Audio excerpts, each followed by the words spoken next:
দেখতে পাচ্ছেন সেনাবাহিনীর প্রধান উনি গাড়িতে করে যাচ্ছেন এই মুহূর্তে। আপনাদেরকে দেখাই, সেনাবাহিনীর প্রধান যাচ্ছেন এই মুহূর্তে, জানাজা শেষ করে যাচ্ছেন।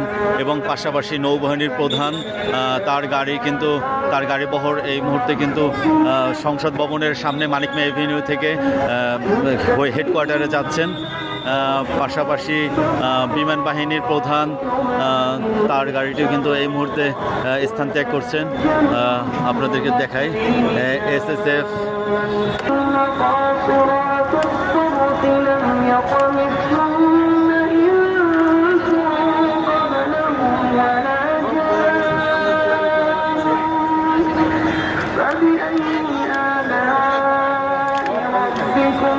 দেখতে পাচ্ছেন SSF এর যে গাড়িটি রয়েছে সেই গাড়িটি কিন্তু ওই জায়গাটি প্রস্থান করছেন।